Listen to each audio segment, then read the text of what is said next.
Palavra da Verdade, com Hernandes Dias Lopes. Então eu gostaria de conversar um pouco com vocês sobre este movimento mais importante na história da igreja, depois do Pentecoste.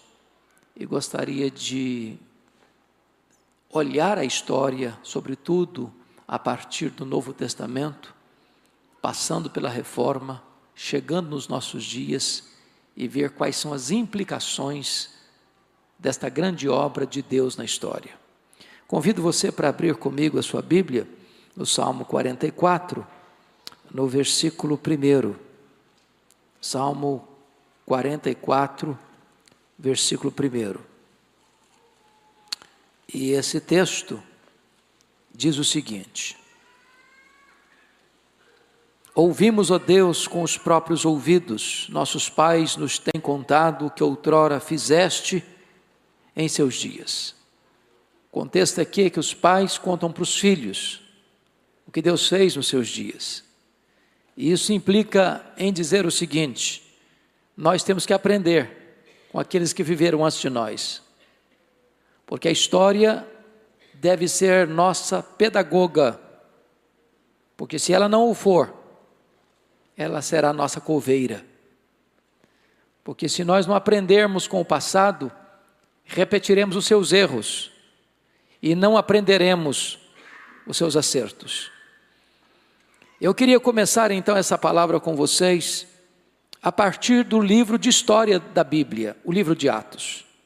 E vocês bem sabem que Jesus Cristo dá um esboço nesse livro. E o esboço está em Atos 1:8. Porque derramarei, mas recebereis poder ao descer sobre vós o Espírito Santo, e sereis minhas testemunhas, tanto em Jerusalém como em toda a Judeia e Samaria, e até os confins da terra. Se vocês perceberem, tem aqui uma promessa, e tem aqui um plano, e tem aqui um poder. E exatamente esta agenda é cumprida no livro de Atos, porque do capítulo 1 ao capítulo 7, o evangelho está centrado em Jerusalém, que fica na Judeia. A partir do capítulo 8, o evangelho chega em Samaria, que era uma província de um povo híbrido, de um povo sincrético religiosamente falando. A partir do capítulo 9, com a conversão de Saulo de Tarso em Damasco, na Síria, o evangelho já estende o seu todo para aquilo que nós chamamos confins da terra. No capítulo 10, a conversão de Cornélio, na cidade de Cesareia Marítima. No capítulo 11, o evangelho já chega em Antioquia da Síria. No capítulo 13 e 14, a primeira viagem missionária de Barnabé e Saulo e Paulo, na região da Galácia do Sul, Antioquia da Pisídia, Icônio, Derbe e Listra. Capítulos 16, 17 e 18, a segunda viagem missionária de Paulo, Silas e Timóteo, em Filipos, que era uma colônia romana, em Tessalônica, que era a capital da Macedônia. E depois eles saem para Bereia, e dali Paulo chega em Atenas, capital intelectual do mundo, e vai concentrar sua atenção 18 meses em Corinto, que era a capital da Acaia. Capítulo 19 e 20, é a terceira viagem missionária, agora precisamente em Éfeso, que era a capital da Ásia Menor, uma cidade metropolitana com mais de 300 mil habitantes, onde ficava uma das 7 maravilhas do mundo antigo, que era o templo de Diana, 4 vezes maior do que o Partenon de Atenas. Capítulo 21, Paulo retorna a Jerusalém, onde ele é preso, e do capítulo 22 até o capítulo 27, ele está preso em Cesareia durante 2 anos, sendo acusado pelos judeus. Então ele vai para Roma, capítulos 27 e 28, e enfrenta um naufrágio. E ele chega em Malta, ele é picado por uma cobra, e passa ali os 3 meses do inverno rigoroso em Malta, e é enviado para Roma, como era o seu desejo ir a Roma, e era propósito de Deus que ele fosse para Roma, mas ele chega em Roma não propriamente como missionário, de forma assim mais clássica, mas chega como um prisioneiro. Então, É a partir daqui que nós queremos avançar, porque o livro de Atos termina em Atos 28 sem conclusão, porque a história da igreja continua. Nós estamos escrevendo o capítulo 29 do livro de Atos. Pois bem, vocês se lembram que quando o evangelho abre com a anunciação e o nascimento de Jesus, nasce debaixo do governo de César Augusto. César Augusto. Mas quando Jesus inicia o seu ministério, agora com 30 anos, o Império Romano não é governado mais por César Augusto, mas por Tibério César. E é sob o governo do imperador Tibério César que Jesus morre na cruz e ressuscita.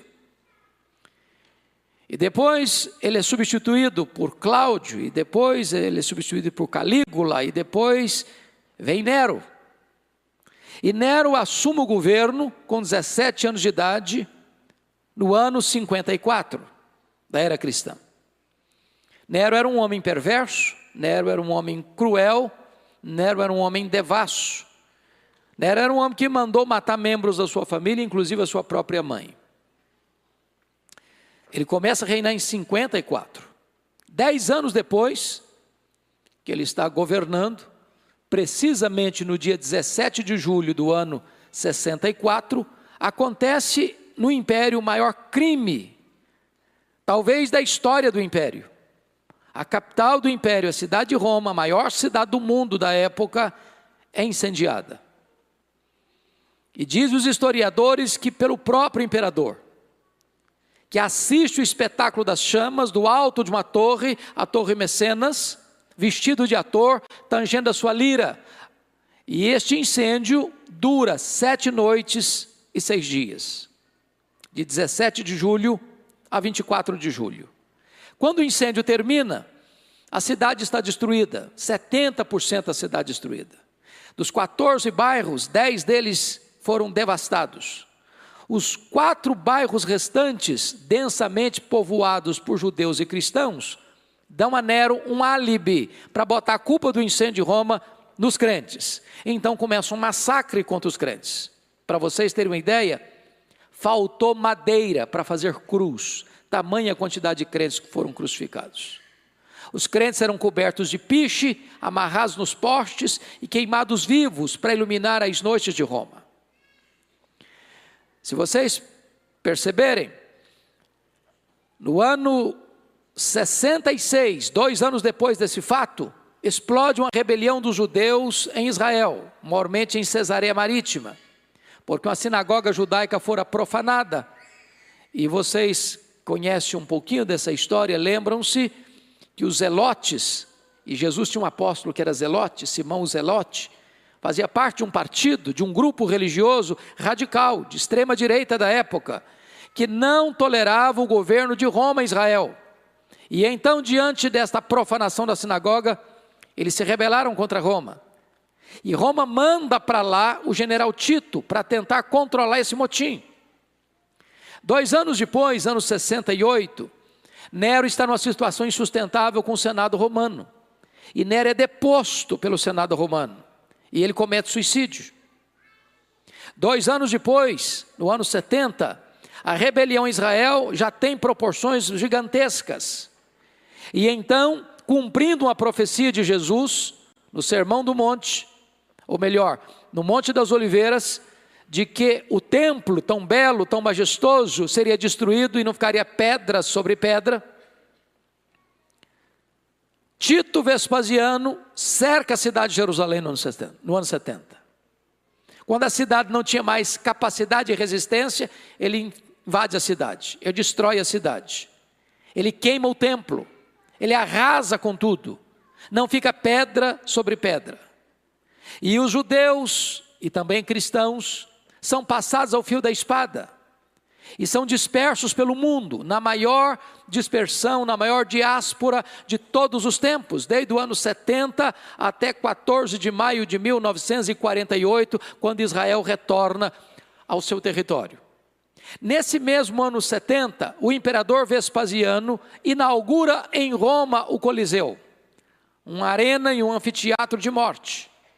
onde as feras eram levadas para ali para devorarem os cristãos, onde os gladiadores tinham suas lutas e os cristãos eram jogados nessa arena, que, numa festa de 100 dias de inauguração, matou mais de 10 mil crentes, com requinte de crueldade. Eles eram enrolados em peles de animais, jogados nessa arena para os cães morderem, para os touros pisarem, para os leões esfaimados devorarem. Uma verdadeira carnificina.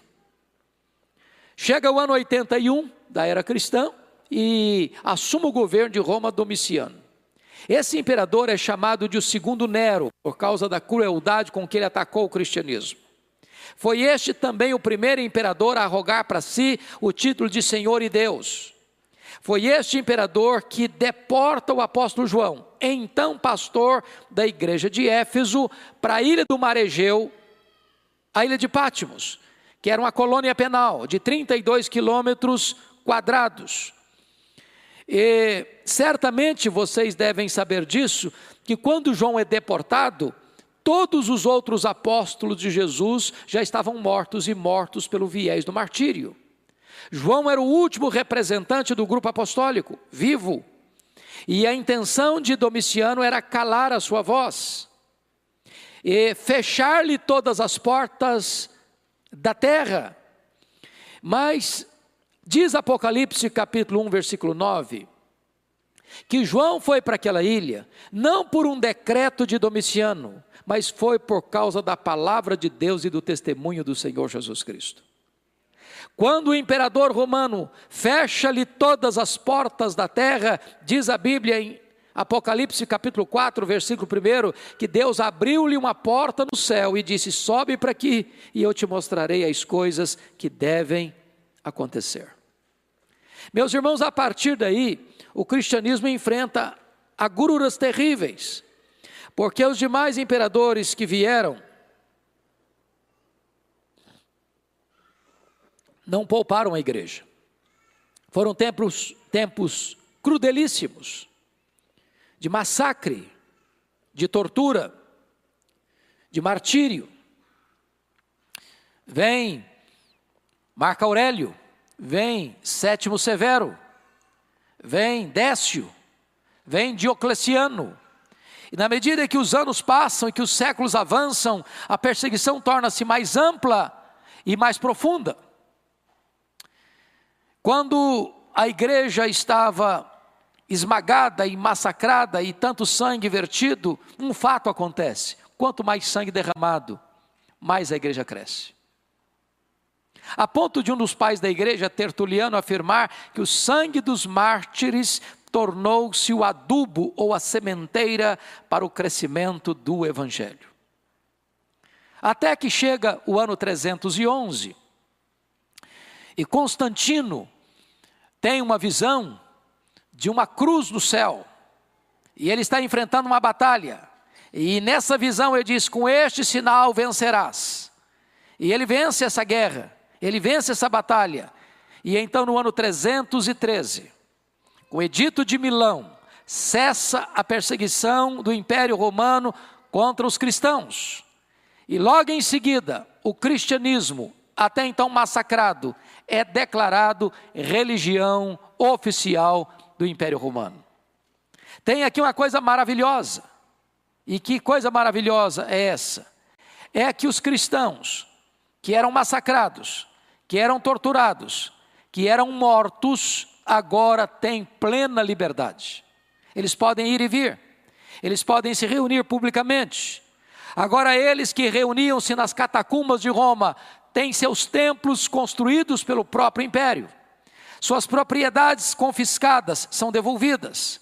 Agora, ser cristão não é mais viver debaixo da espada de Roma, com risco de enfrentar o martírio, mas agora ser cristão é encontrar as benesses do Estado e os aplausos do imperador. Mas tem coisa preocupante aí. E o grande drama do término da perseguição ao cristianismo é que a porta de entrada da igreja deixou de ser a conversão para ser a conveniência. Agora ser cristão é popular. Agora as pessoas vêm para a igreja trazendo a sua bagagem de paganismo.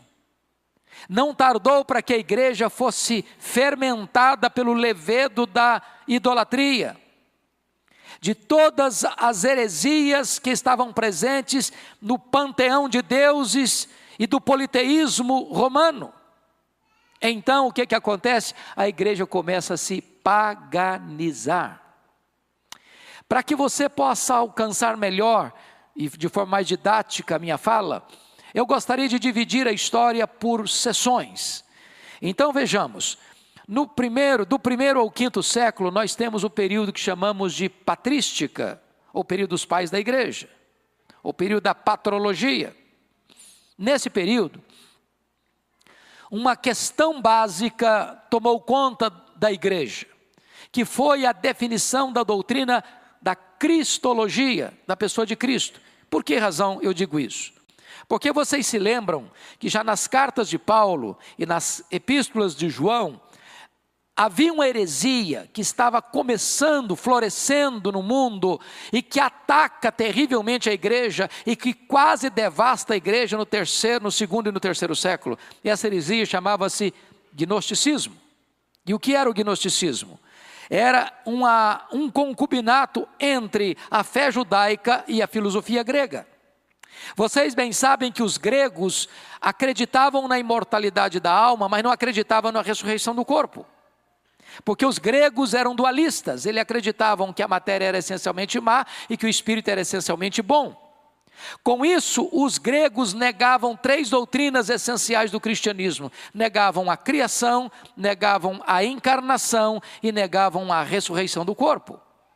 Pois bem, então, se você perceber, já no primeiro século, quando as cartas são escritas, era um ataque frontal ao cristianismo, porque os defensores do gnosticismo diziam o seguinte: Jesus não pode ser Deus e homem ao mesmo tempo, porque se ele tem um corpo e a matéria é má, então ele não pode ser bom. Aí negavam a humanidade de Cristo. Outros negavam a divindade de Cristo. E isso começou a percorrer na igreja, até que o ano 325, o imperador Constantino precisa convocar o primeiro concílio geral da igreja em Niceia. Por quê? Porque um presbítero de Alexandria, chamado Ário, começa a pregar que Jesus Cristo não é Deus. Foi a primeira criação de Deus, mas não tem a mesma substância de Deus. Então, Constantino convoca esse concílio em Niceia em 325, e Atanásio, que foi um dos grandes campeões da história de ortodoxia, refuta e rebate as doutrinas heréticas de Ário, e finca-se ali em 325, no concílio de Niceia, a estaca da ortodoxia para defender a divindade de Jesus Cristo. E Atanásio disse: Jesus Cristo é Deus, Deus de Deus, luz de luz, coigual, coeterno e consubstancial com o Pai. Agora preste atenção nisso. Toda vez que você super enfatiza uma doutrina, você corre o risco de desvirtuá-la, ou de não dar equilíbrio às outras. Por exemplo, em 381, foi preciso convocar um outro concílio, o concílio de Constantinopla. Para quê? Para agora enfocar a doutrina da humanidade de Cristo. Porque Ele é Deus, verdadeiramente Deus, mas Ele se fez carne e tornou-se verdadeiramente homem. Mas foi necessário um terceiro concílio, que se reúne em Calcedônia, em 451, para agora juntar essas duas verdades. Que verdade? A verdade da pessoa teantrópica de Jesus Cristo, ou seja, divino-humana de Jesus Cristo.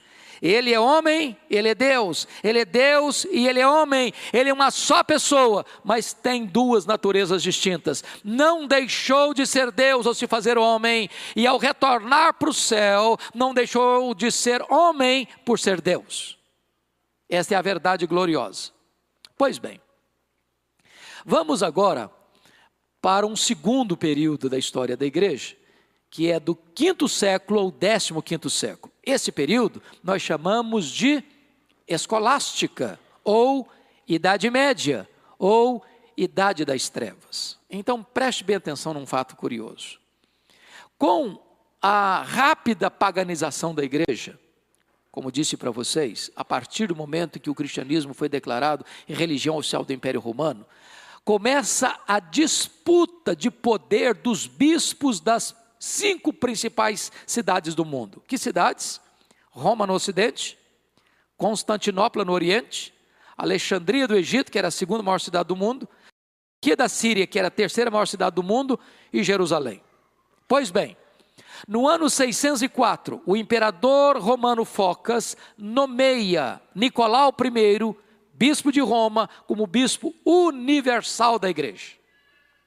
Nicolau I rejeitou esse título e disse: qualquer homem que aceitar um título de bispo universal da igreja deve ser considerado um anticristo, porque somente Jesus Cristo é o bispo universal da igreja. Pois bem, 3 anos depois, o imperador Focas nomeia Bonifácio III, bispo de Roma, como bispo universal da igreja, e Bonifácio III aceita esse título, e começa então, em 607, o que nós chamamos de papado, do Papa. Agora você pode argumentar da seguinte maneira: pastor, mas preste bem atenção, eu já li livros, até na minha escola, no curso secundário, ou mesmo na universidade, que mostram uma lista de papas a partir de Pedro. Então como é que o senhor vai me dizer que o papado só começou no ano 607? Que negócio é esse? Como é que fica esse ato aí? Então deixa eu dizer uma coisa para você muito importante. Surge na França, no século VIII, um documento chamado As Falsas Decretais de Isidoro. Um documento forjado, um documento falso, que teve como único propósito validar o papado, a partir de Pedro. Como se Pedro tivesse sido o primeiro papa, e se todo papa fosse legítimo sucessor de Pedro. Se você quiser conhecer um pouco melhor esse assunto, eu sugiro a você a leitura de um livro, de um autor chamado Janus, e o nome do livro é O Papa e o Concílio, cujo prefácio foi escrito pelo maior tribuno brasileiro, Rui Barbosa. E esse livro tem uma peculiaridade interessante, porque o prefácio do livro escrito por Rui Barbosa representa 70% da obra. Eu nunca vi nenhum livro assim, onde o prefácio é maior do que o conteúdo da obra. E nesta obra, O Papa e o Concílio, Rui Barbosa desconstrói completamente essa ideia de papado, mostrando que as falsas decretais de Isidoro foram o maior embuste literário de toda a história da humanidade. Um documento falso que tenta linkar o papado a Pedro. Pois bem, queridos, a igreja na Idade Média cresceu financeiramente, cresceu economicamente, mas decresceu e se corrompeu moral e espiritualmente. A corrupção no alto clero era terrível, tanto de assassinatos, tanto de conspiração, de prostituição, das coisas mais terríveis. E a igreja foi se corrompendo. Doutrinas estranhas à palavra de Deus foram sendo introduzidas. Por exemplo, o culto a Maria, como imaculada, como intercessora, como corredentora, como mãe de Deus. Por exemplo, o purgatório, a missa, que é um sacrifício incruento de Cristo, a transubstanciação, o confessionário, as relíquias, a oração aos santos, a invocação dos mortos, a salvação pelas obras, a tradição, mais tarde, a infalibilidade papal.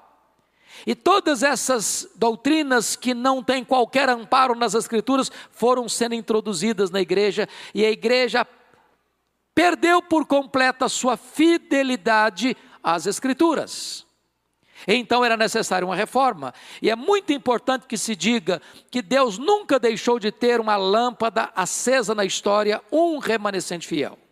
Pois bem, o que é maravilhoso saber é que Deus levanta um movimento cultural no norte da Itália para dar início à reforma, e esse movimento cultural no norte da Itália, nos séculos 14 e 15, foi chamado de Renascença. E a Renascença, ela levanta 5 bandeiras fundamentais, onde a igreja dominava. Quais são essas áreas? Primeiro, a economia. A igreja dominava a economia no mundo, até que começa uma nova classe social na Europa, chamada de burguesia, e com as viagens intercontinentais, as viagens de descoberta das Índias, da América, do Brasil, uma nova classe se forma, e então a igreja perde o seu poder sobre a economia. Mas a igreja também dominava as artes. Quando um pintor, um escultor, haveria de pintar ou esculpir a figura de alguém, tinha que fazer o rosto da pessoa, o corpo de um santo, porque tudo tinha que passar pela ótica da igreja, até que Miguel Ângelo e Leonardo da Vinci começam a esculpir de uma forma diferente, tirando, portanto, o poder das artes das mãos da igreja. Mas também a política estava nas mãos da igreja. Era o Papa que depunha reis e que levantava reis. Até que Maquiavel escreve O Príncipe e tira das mãos da igreja o poder da política. Mas a ciência também estava nas mãos da igreja. Era a igreja que dizia o que era verdade científica e o que não era. Até que Nicolau Copérnico faz uma afirmação revolucionária na época, que o mundo não era geocêntrico, mas heliocêntrico, que o mundo não está girando ao redor, que a Terra não é o centro do mundo, mas o Sol o é. Nicolau Copérnico não teve coragem de fazer essa afirmação, senão no final da vida. Entretanto, o seu discípulo Galileu Galilei vai afirmar isso e vai ser preso por causa dessa convicção científica. E ele precisou negar suas convicções para não morrer pela Inquisição. E quando ele foi concitado a negar, ele disse: eu nego que a Terra gira em torno do Sol, mas que gira, gira. A religião estava nas mãos da igreja. Era a igreja que determinava o que era verdade. O que era importante, irmãos, é entender o seguinte: até o período da Renascença, qualquer pessoa no mundo que se declarava cristão era católico romano. O povo não tinha acesso à Bíblia. O clero que tinha acesso não conhecia a Bíblia. As heresias entravam. Até que o monge agostiniano Martinho Lutero pousa os seus olhos em Romanos 5,17. E ele é liberto então no seu entendimento e pavimenta o caminho então para a reforma. Mas é muito importante você entender que os reformadores só puderam fazer o que fizeram porque Deus, antes deles, levantou o que nós chamamos de pré-reformadores. E o primeiro pré-reformador que vale a pena destacar é John Wycliffe, um importante e culto professor universitário, que chega à seguinte conclusão: é impossível promover uma reforma na Inglaterra, a não ser que o povo tenha a Bíblia na sua própria língua. Por quê? Porque toda a tradução de Bíblia na época era para o latim. O povo não tinha acesso à Bíblia, os sacerdotes não liam a Bíblia, e o povo era ignorante. Então, John Wycliffe entendeu, precisamos traduzir a Bíblia para a língua do povo, e ele começa então a tradução da Bíblia para o inglês. Ele é perseguido, ele precisa fugir. Mas os seus discípulos, os Lollardos, completam a tradução da Bíblia para o inglês. E vocês bem sabem a importância da língua inglesa no mundo hoje. E é a língua em que mais se tem Bíblias impressas em toda a história da humanidade. Pois bem, um homem na Boêmia, nós chamávamos há bem pouco tempo de Tchecoslováquia, chamado de John Hus, começa a ler os livros de John Wycliffe, é convertido a Cristo e se transforma naquilo que alguns chamam de o pai da reforma. Um homem valente, um homem corajoso, um homem que prega, para vocês terem uma ideia, na Capela Belém, para cerca de 10 mil pessoas. Um homem que é condenado como herege por 3 vezes pela igreja e ele não leva a sério. E ele continua pregando. com fidelidade, com firmeza, denunciando os abusos, os desvios da igreja, os excessos, a apostasia, e até que ele é preso e é queimado em praça pública. E quando ele está sendo queimado em praça pública, ele faz uma profecia. Hoje vocês estão matando um ganso, mas Deus levantará uma águia, e a essa vocês não poderão matar. Muito provavelmente isso era uma profecia acerca de Martinho Lutero, que brevemente Deus levantaria, e a esse eles não poderiam matar. Deus levanta lá nas barbas de Roma, em Florença, na Itália, um outro pré-reformador chamado de Jerônimo Savonarola. Um homem que pregava com tamanho poder, que a cidade toda foi impactada com a sua pregação. E por não retroceder nas suas convicções, e não retratar-se da sua prédica, ele é morto pela Inquisição Romana. Mas prestem bem atenção. Chega o ano de 1450. O que de importante acontece no mundo em 1450? A invenção da imprensa, por Johannes Gutenberg, na Alemanha. Qual o primeiro livro a ser impresso no mundo? A Bíblia. Você sabe quantas cópias de Bíblia já foram impressas no mundo de lá para cá? Mais de 4 bilhões de cópias. Nenhum livro sequer chega perto desse número. O que é que acontece? O Vaticano está em crise. Vocês se lembram, claro que se lembram disso, que na época de John Hus, você tinha um papa em Roma, você tinha um papa na França, em Avignon. O papado foi dividido, cada papa se considerava autoridade máxima, nenhum abria mão um para o outro, e não tardou para que em Pisa surgisse um terceiro papa, e de repente tem 3 papas infalíveis um contra o outro, derrubando por completo a tese de infalibilidade. Pois bem, o Papa Leão X está construindo a Basílica de São Pedro, passando uma fase não muito boa na área financeira, a igreja está se corrompendo cada dia mais, os recursos estão diminuindo, é precisando de mais dinheiro, e eles criam uma doutrina, que vocês bem sabem, das indulgências. O que são indulgências? É a venda de perdão de pecados. Então a ideia era essa, mandava emissários, o povo não tinha acesso à Bíblia, os sacerdotes não conheciam a Bíblia, a igreja precisava de dinheiro. Então esses emissários chegavam e diziam o seguinte: olha, se você der tanto para a igreja, o Papa assina uma bula para você, dando a você garantia de que você tem 5 anos de perdão.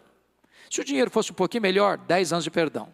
Se fosse uma grana um pouquinho mais substanciosa, 20 anos de perdão. Mas se fosse uma boa grana mesmo, o Papa assinava uma bula, perdão completo para a vida inteira. Você pode pecar à vontade, você está garantido. O que acontece? O Papa Leão X manda o seu emissário, Johannes Tetzel, para a Alemanha, vendendo indulgências. Só que a essas alturas, o monge agostiniano Martinho Lutero já tinha tido uma experiência de conversão.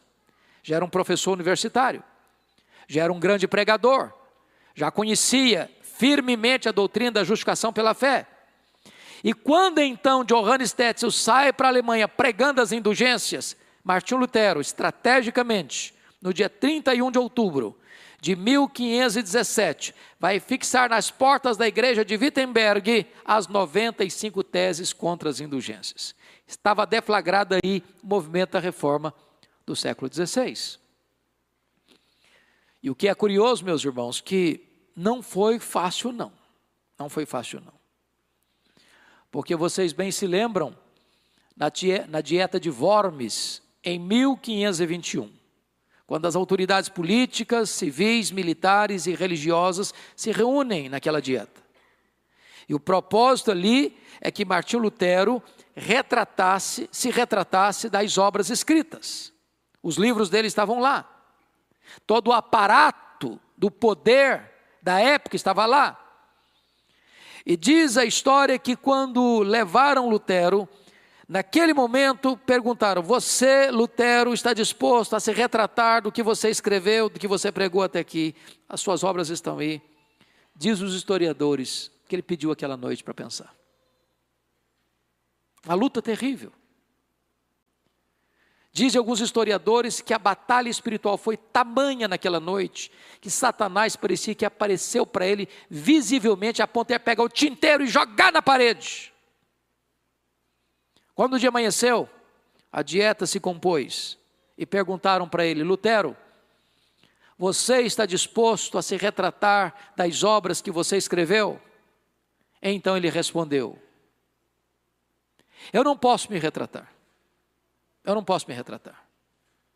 A menos que vocês me convençam pelas escrituras que eu estou errado, eu não posso me retratar. Porque não é lícito a um homem agir contra a sua própria consciência. Eu não posso me retratar. E assim, que Deus me ajude. A reunião daquela dieta termina diante de um grande burburinho. Lutero sai dali e na estrada ele é raptado, não por inimigos, mas por aliados, para protegê-lo da morte. E ele é levado ao castelo de Wartburgo. E ele se dedica de forma focada e centrada na tradução da Bíblia para o alemão. É claro que Deus levantou outros homens tão preciosos como João Calvino. João Calvino era um francês, de uma formação humanista, um homem de uma inteligência brilhante, que é convertido a Cristo e declara-se protestante ainda muito jovem, e que aos 26 anos de idade já havia escrito a obra mais importante da Reforma e talvez até hoje insuperável dentro da dogmática cristã, as Institutas da Religião Cristã, em 4 volumes, que era uma exposição do credo apostólico. Primeiro volume, creio em Deus Pai; segundo volume, creio em Deus Filho; terceiro volume, creio em Deus Espírito Santo; quarto volume, creio na igreja. Só que a França está passando por uma terrível perseguição, vocês sabem disso. E Calvino precisa fugir da França. E ele passa por Genebra. E lá está Guilherme Farel.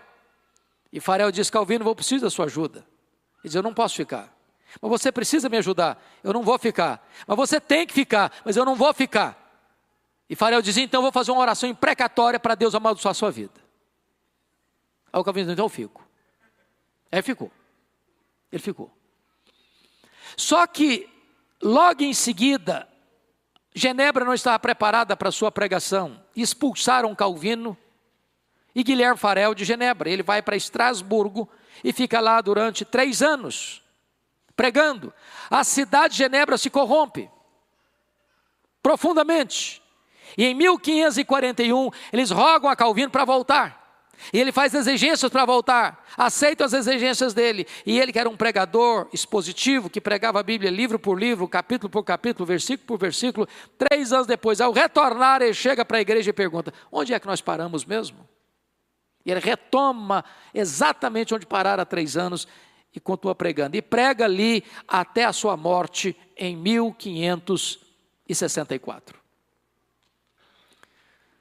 É muito importante entender, irmãos, que a reforma, que está agora celebrando 500 anos de existência, não foi uma luta simples e fácil. Se nós não entendermos o que aconteceu na história, nós não vamos valorizar o que aconteceu. Então eu gostaria que você me acompanhasse um pouquinho em alguns lances. Primeiro, vamos à França. 1559. Começa a reinar na França Catarina de Médicis. Essa mulher era uma mulher cruel. E todos vocês se lembram a fatídica noite de 24 de agosto de 1572, a chamada Noite de São Bartolomeu, onde mais de 70 mil crentes huguenotes, calvinistas franceses, foram mortos à traição por ordem de Catarina de Médicis. Um banho de sangue. Sob o apoio do Papa e os aplausos de Filipe II, que era genro de Catarina de Médicis. Filipe II era rei da Espanha. E Filipe II escreveu para sua sogra, encorajando-a a proibir ser protestante na França. E de fato levantou-se um decreto onde era proibido ser protestante na França. Um massacre, uma perseguição terrível. Terrível. Mas vamos comigo um pouquinho para a Holanda. No ano 416, houve um sínodo em Cartago.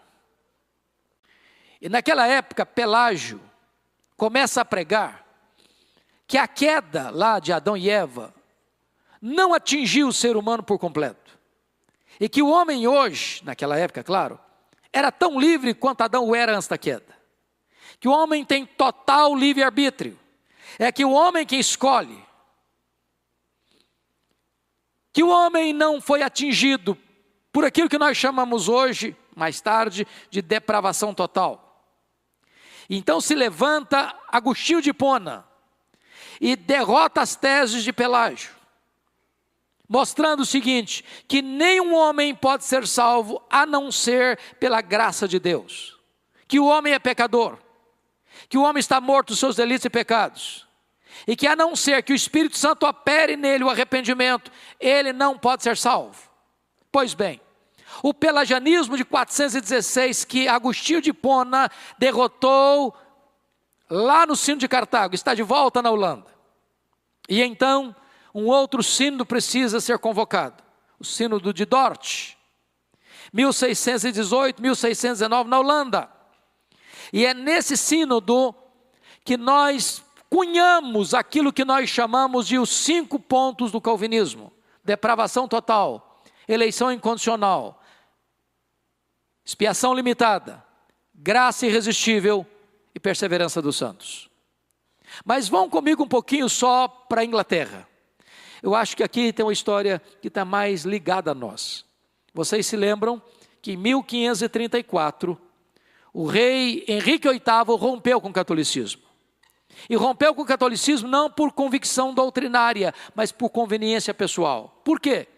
Porque ele queria um filho para ser seu herdeiro no trono. E então ele queria se divorciar da sua mulher e casar-se com Ana Bolena. Só que o Papa não lhe dava permissão para se divorciar. Nesse ponto a igreja era conservadora.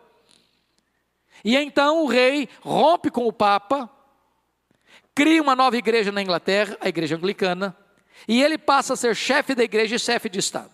Na verdade, Ana Bolena não lhe deu esse filho que ele esperava. Ele casou-se 8 vezes. Pois bem, isso aconteceu em 1534. 1547, Henrique VIII morre. E o filho dele, que tinha nascido de um desses casamentos, está com 10 anos de idade. Eduardo VI. E vocês bem sabem que um menino de 10 anos de idade não tem condições plenas de governar. O que acontece? Os bispos protestantes da Inglaterra entendem que devem se aproximar desse jovem rei para influenciar a chegada e a implantação da reforma na Inglaterra. Ridley, Latimer, Cranmer. Mas quis a providência de Deus que esse jovem rei morresse adolescente, com 16 anos de idade, em 1553.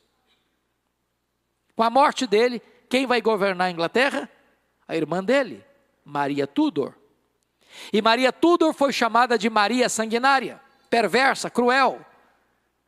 E ela persegue de forma implacável os crentes. Primeira coisa que ela faz é levar para estaque e queimar em praça pública Latimer, Ridley e Cranmer. Um massacre na Inglaterra. Muitos crentes tiveram que fugir da Inglaterra para poupar sua vida. Fugiram para onde? Para onde estava a reforma estabelecida. Para Genebra, para a Holanda, para a Alemanha. Mas por bondade e providência de Deus, essa mulher morre cedo. 5 anos depois, 1558.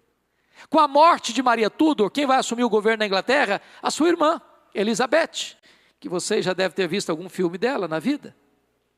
E ela tem um longo governo, de 1558 a 1603. E o primeiro decreto de Elizabeth é a decretação da volta dos foragidos para a Inglaterra. Só que lá no continente eles tiveram contato com a reforma. E ao retornarem para a Inglaterra, eles exigem da igreja 4 coisas. Primeiro, queremos uma igreja com doutrina pura. Segundo, queremos uma igreja com liturgia pura. Terceiro, queremos uma igreja com governo puro. Quarto, queremos uma igreja com vida pura. E começa então um dos grandes movimentos reformistas e de avivamento na Inglaterra, chamado os puritanos, que vão legar à história da igreja a geração mais culta e com a maior e mais vasta literatura teológica de toda a história da igreja. Curiosamente, Maria Tudor queria destruir a igreja, e ela só conseguiu promover a igreja, porque a igreja de Deus é indestrutível. Com a morte de Elizabeth em 1603, começa a governar a Inglaterra Tiago I, também chamado de Tiago VI, e governa até 1625, e o seu filho Carlos I começa a reinar. Quando ele começa a reinar, curiosamente, vamos abrir um parênteses aqui.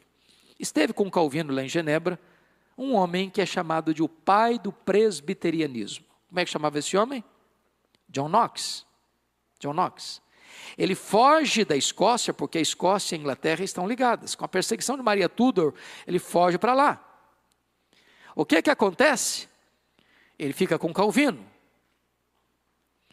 Quando Maria Tudor morre, em 1558, em 1559 ele retorna para a Escócia. E então em 1560, a Escócia já era um país presbiteriano. Era esse homem, chamado pai do presbiterianismo, que orava e chorava e dizia: meu Deus, dá-me a Escócia para Jesus, senão eu morro. Pois bem, queridos, quando o rei Carlos I quis impor à Escócia o anglicanismo, a força, a Escócia, que já era presbiteriana, rejeitou. O rei convocou o parlamento para lhe votar dinheiro e homens para guerrear.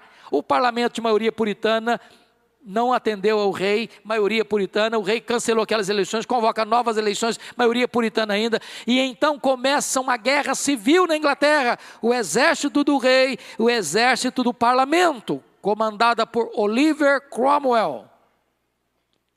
Foi no bojo dessa guerra civil, no dia 30 de julho de 1639, que o parlamento inglês convoca a Assembleia de Westminster para escrever o que nós chamamos hoje dos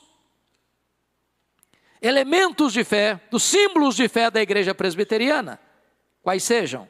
Confissão de Fé de Westminster, Catecismo Maior e Breve.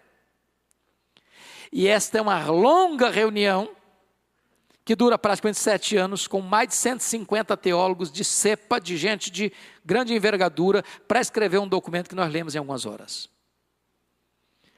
O rei Carlos I perdeu essa guerra, foi decapitado, mas depois Carlos II assume o governo mais tarde, volta à Inglaterra novamente para o anglicanismo. Vamos dar uma paradinha aqui para você entender uma coisa. Todos vocês sabem que surge um movimento na França, chamada de racionalismo, com René Descartes dizendo assim: cogito ergo sum. Penso, logo existo. Esse movimento entrou dentro da teologia. E dentro da teologia, esse preceito filosófico é um desastre. Porque o preceito racionalista é o seguinte: eu só aceito como verdade o que a minha mente consegue entender e explicar. E eu pergunto para você, quem consegue explicar racionalmente que do nada Deus criou tudo, sem matéria pré-existente?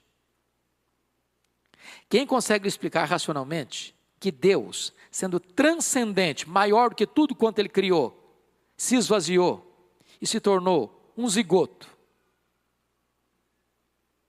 um embrião, um feto, um bebê? Quem consegue explicar racionalmente que um morto ressuscita, que um cego vê, que um surdo ouve, que um paralítico anda, que moléculas de água se transformam em moléculas de vinho? Quem consegue explicar racionalmente que brota água de uma rocha, que um mar se abre, que maná cai do céu? Então começa a surgir, meus irmãos, na Alemanha um movimento chamado de alta crítica, que começa a fazer uma outra leitura da Bíblia, não gramático-histórica, mas crítico-literária. E não tardou, meus amados irmãos, para que o liberalismo teológico devastasse a igreja. Por quê? Porque nas cátedras, professores com este viés de entendimento começaram a desconstruir a palavra de Deus, e uma onda de ceticismo e incredulidade varreu a Europa. Varreu a Europa. Quando você chega no século XVIII, a Europa, a igreja da Europa, a da Inglaterra está falida. é um vale de ossos secos. Mas bendito seja Deus, irmãos, em tempos de crise, Deus pode derramar sobre a sua igreja um poderoso avivamento. Porque quando a igreja estava falida na Inglaterra, lá no século XVIII, em 1739, Deus levanta os estudantes de Oxford para orar por avivamento. Dentre eles estava John Wesley, George Whitefield. E foi na noite de 31 de dezembro de 1739, às 3 horas da madrugada, que o Espírito Santo foi derramado com grande poder sobre aquela reunião de oração. E um grande avivamento começa a sacudir toda a Inglaterra. Quando você vai examinar, lá no século XVIII, surge na Alemanha, exatamente no dia 23 de setembro de 1723, às 11 horas da manhã, um homem levantado por Deus chamado Ludwig van Zinzendorf, que começa uma reunião de oração, e essa reunião de oração dura 100 anos, ininterruptamente, gerando a maior e mais importante geração comprometida com oração e obra missionária da história da igreja, os morávios. E nos tempos mais críticos e mais sombrios da igreja, quando parecia que não tinha mais saída, Deus levantava um remanescente para orar por avivamento, e de repente os céus eram fingidos, o Espírito Santo era derramado, e a igreja seria levantada mais uma vez das cinzas. Foi assim no século XVIII, na Inglaterra, no país de Gales, com William Williams.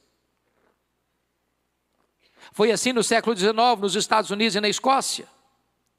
Foi assim no século XX, no país de Gales, em 1904, em Xangai, na China, com Jonathan Goforth. Foi assim na Coreia do Sul, em 1907. Foi assim na África do Sul, em Quacisabanta, em 1966. E hoje, quando celebramos 500 anos, nós precisamos de um novo sopro do Espírito Santo sobre a igreja. É triste ter que dizer isso, irmãos, mas a Europa não tem o que celebrar nos 500 anos da Reforma. A igreja protestante da Europa praticamente está morta. A Europa hoje é um continente pós-cristão. Eu estive agora, há poucos anos, há 2, 3 anos, lá na Escócia, a terra de John Knox. E para minha tristeza, o templo mais importante perto do castelo, em Edimburgo, quando eu entrei no templo, o que estava lá dentro não era um púlpito nem bancos, era um bar, foi transformado num bar. Na Inglaterra, dos grandes avivamentos, menos de 4% do povo frequenta uma igreja. Os templos são vendidos e transformados em mesquitas, em boates, em bares, em museus. Você vai à América do Norte, Canadá, você vê a chamada de dead church, igrejas mortas. Os seminários que formaram teólogos, missionários, pastores, que abençoaram o mundo, tomados de assalto pelos liberais, hoje geram morte e ceticismo. Você olha a realidade evangélica brasileira, irmãos, você vê denominações aqui no Brasil que já se renderam ao liberalismo. Seminários tomados e eivados de professores que não acreditam que a Bíblia é a palavra de Deus. Igrejas aqui no Brasil que já estão dando marcha ré e perdendo membros ano após ano. Por outro lado, você vê aqui no Brasil mega igrejas, templos imensos e lotados, mas não tem evangelho. Não se prega mais sobre a graça, não se prega mais sobre a justificação pela fé, não se prega mais sobre arrependimento, não se prega mais sobre a salvação, não se prega mais sobre a centralidade da pessoa de Cristo. O que se vê é misticismo, é sincretismo religioso, e onde não tem palavra de Deus, não tem o Deus da palavra. Nós precisamos, portanto, irmãos, não apenas de uma nova reforma, nós precisamos de um poderoso reavivamento espiritual. Um dos lemas da reforma é igreja reformada, sempre reformando. Igreja, reforma, irmãos, não é novidade. Reforma é retorno. Reforma não é invenção de coisa nova, é volta às origens. Hoje, você e eu, igreja de Deus aqui presente, precisamos checar a nossa vida, a nossa fé, a nossa conduta à luz das Escrituras e retornarmos ao primeiro amor, e retornarmos ao princípio de tudo, e retornarmos à fidelidade à doutrina apostólica, e retornarmos ao cristianismo primitivo, nós precisamos de uma igreja que passe por uma nova reforma. A minha oração é que Deus abra os nossos olhos, tirando as vendas, é que Deus destampe os nossos ouvidos, tirando o tampão, e que Deus sensibilize o nosso coração, para nós voltarmos ao primeiro amor, para nós experimentarmos uma obra sobrenatural e poderosa do Espírito Santo, trazendo-nos um vigor novo, um entusiasmo novo, uma palavra que venha encher o nosso coração de alegria e de paz, de entusiasmo e de ousadia, para nós experimentarmos os mesmos valores, os mesmos princípios e o mesmo compromisso que os reformadores tiveram há 500 anos. Eu convido você para curvar sua fronte e nós vamos orar.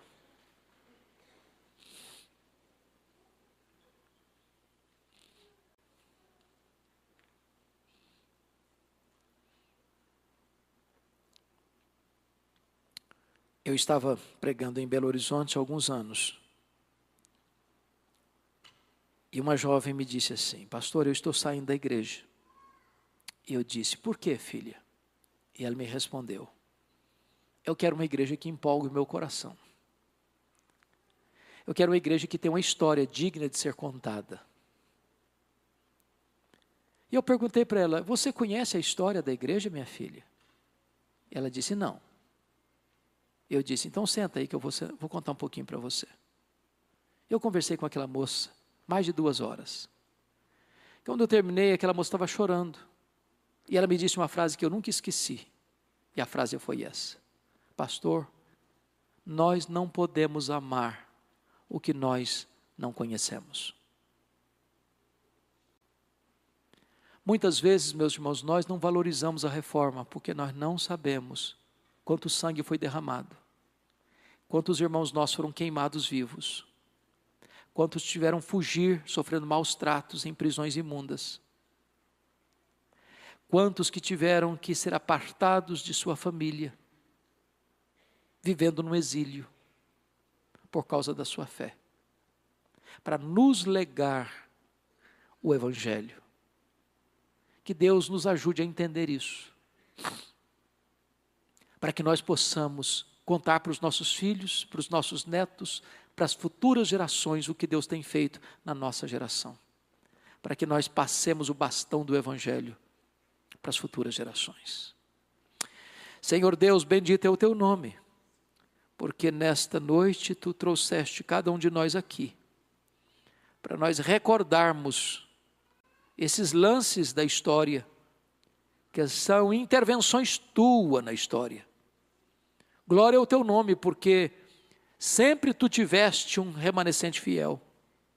Glória ao teu nome, porque tu preservaste a tua igreja. Glória ao teu nome, porque tu preservaste a tua palavra.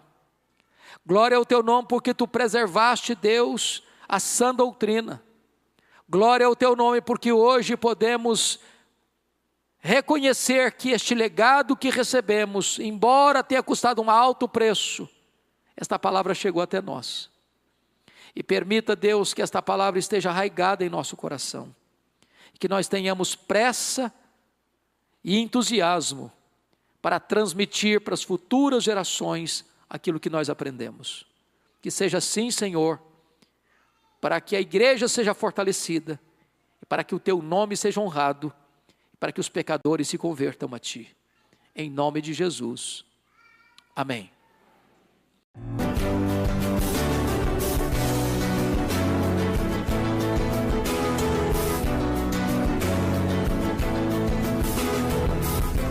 Palavra da Verdade, com Hernandes Dias Lopes.